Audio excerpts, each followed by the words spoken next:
I always thought the past stayed buried unless someone went digging, but when a letter showed up at my door 20 years too late, sealed in yellowed paper and addressed in a handwriting I hadn't seen since childhood, I knew something was wrong. What I didn't know was that opening it would unravel everything I believed about my family, my identity, and what really happened the night my uncle disappeared. It arrived on a Wednesday morning, tucked between a pizza coupon and an insurance flyer. A plain white envelope, yellowed at the edges, with no return address. But the handwriting, sharp, looping cursive I hadn't seen in over 20 years, froze me where I stood.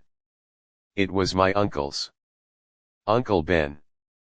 The one who vanished when I was 10, who everyone said ran off to the coast and never looked back. Only he never wrote again. Never called. No one saw him, no obituary, no phone record. Just gone. And here was a letter. A letter with my name in his hand. I didn't open it right away. I stared at it, heart racing, standing by the kitchen sink while the morning sun slid across the tile. My wife, Molly, was still asleep upstairs, and the house was silent. I could hear my own breathing. I held the envelope up to the light, thick paper, something bulky inside. My fingers trembled, and for reasons I still don't fully understand, I took it to the garage, shut the door behind me, and sat on the cold concrete floor. Only then did I tear it open. Inside was a single sheet of notebook paper, and a Polaroid photo. The letter began simply, "If you're reading this, then I failed. And you need to know the truth." The photo showed a boy maybe 7 or 8 years old standing in front of a dusty green pickup truck. The boy had dark eyes, a crooked smile, and wore a faded Braves cap. I stared at him for a long time before I realized what I was looking at. It was me. But I had no memory of this picture. No memory of that truck. Nothing. I flipped it over. Scribbled on the back, the day it all started. 1997. My chest tightened. 1997, the year Uncle Ben disappeared. My hands were sweating. I kept reading. The letter rambled in parts. He sounded rushed, desperate. They told me not to say anything. That if I disappeared, the rest of the family would be safe. I agreed. I thought they'd keep their promise. But you were always the key, Josh. You don't remember, but you saw something. And now they'll come for you too. At that point I almost laughed. It sounded like something out of a bad thriller. They'll come for you who? Why? I looked around the garage like someone might be watching. I thought about waking Molly, about calling my mom, his sister, but something told me not to. Something about the photo, about the trembling in my gut. I stayed quiet. That night, I couldn't sleep. I pulled out an old photo album from my mom's attic box and flipped through it for hours, hunting for any sign of that truck. That hat. That day. Nothing.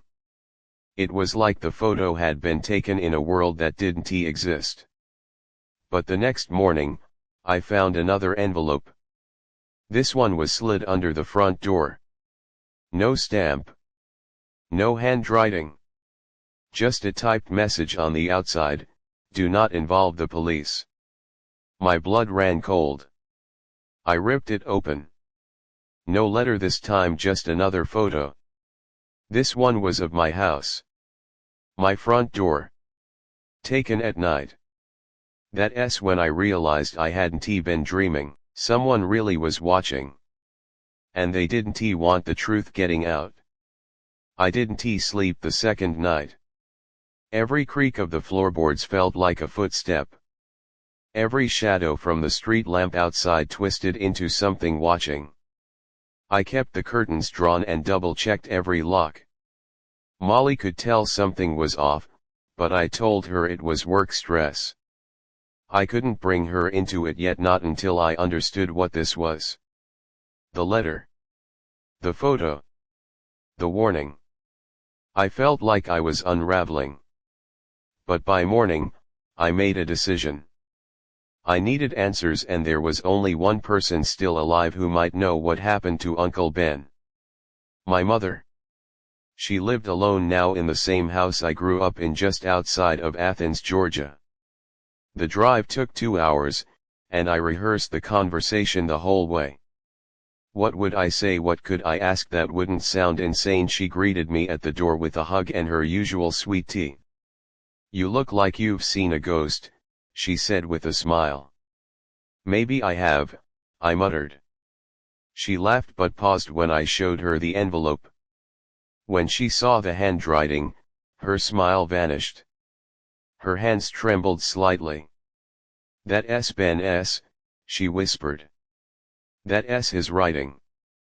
"Mom," I said slowly, "why did he leave and don't give me the story you told everyone else?"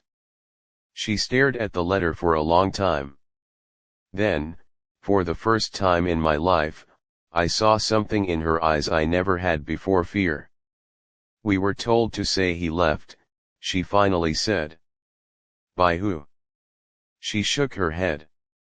"They said if we ever talked, something would happen. That they were watching. That it was bigger than us." I didn't believe it at first. "But then your cousin Tommy disappeared. Then your dad's brakes failed on that mountain road." I froze. "Dad's death was ruled an accident. You're telling me it wasn't he?" She didn't answer. Instead, she pulled something out of her desk drawer. A small metal key. "I've kept this for years. It's for the cabin.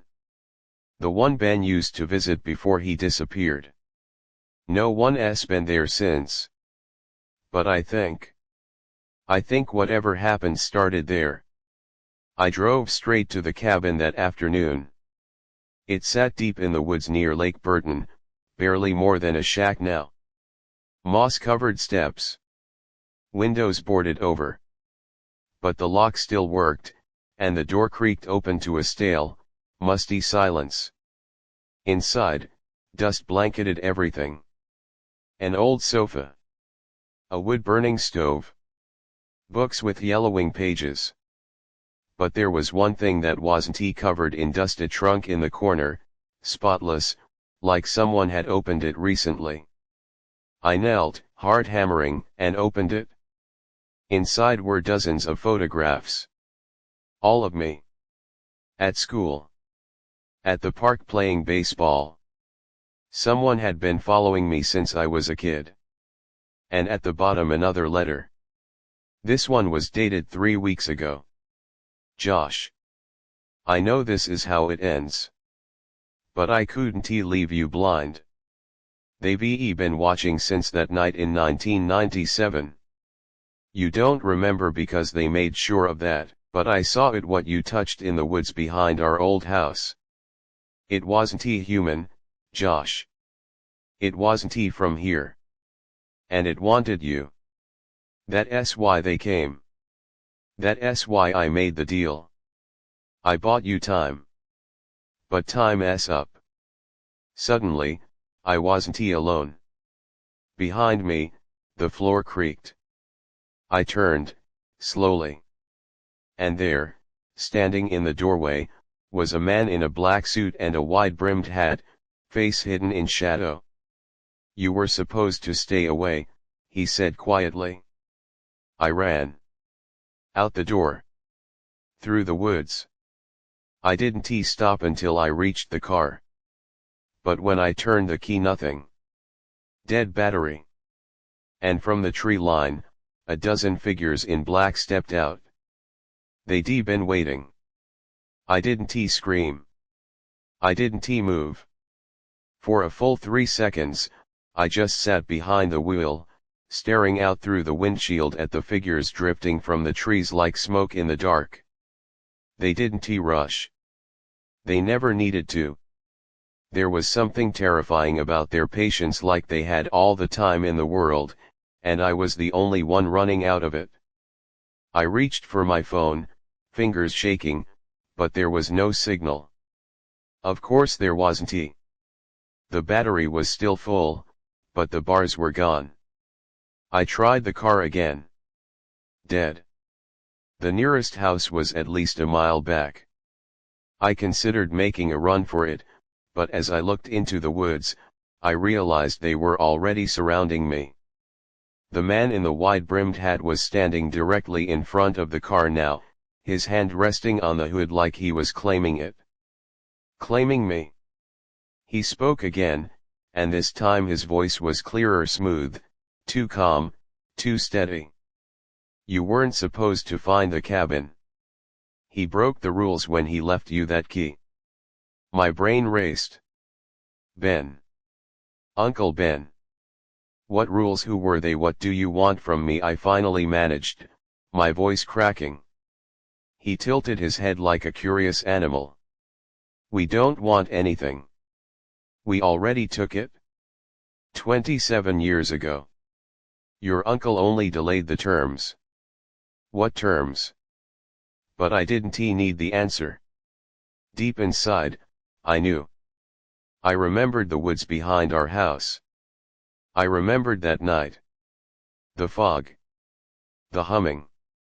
The way the trees had seemed to bend inward, forming a perfect circle. And I remembered a hand, cold, long-fingered, almost transparent, reaching toward mine. I was 5. And then, nothing. Until now. You invited it, the man said softly. And now it wants to come home. I lunged out of the car and bolted. Not toward the road. Not toward the house. But straight into the woods, praying I could lose them, praying I still remembered the way out. Branches tore at my arms. Roots snatched at my ankles. But I didn't stop. The woods were alive, buzzing, whispering, almost singing. Then, without warning, everything went silent. No wind. No bugs. No sound. I slowed, breath ragged, chest on fire. That's when I saw the clearing. And the circle. It was exactly how I remembered it, only now it glowed faintly. Pale blue lines burned into the soil in perfect patterns, symbols I didn't recognize but somehow understood. In the center stood a stone table. And on the table, another letter. I picked it up. If you're reading this, Josh, then you made it. Which means you're out of time. I'm sorry I couldn't stop it. I thought hiding the truth would keep you safe. I was wrong. You need to decide now. You can give yourself over, let it take what it came for, or pass it on. There's always someone else. Always a choice. You just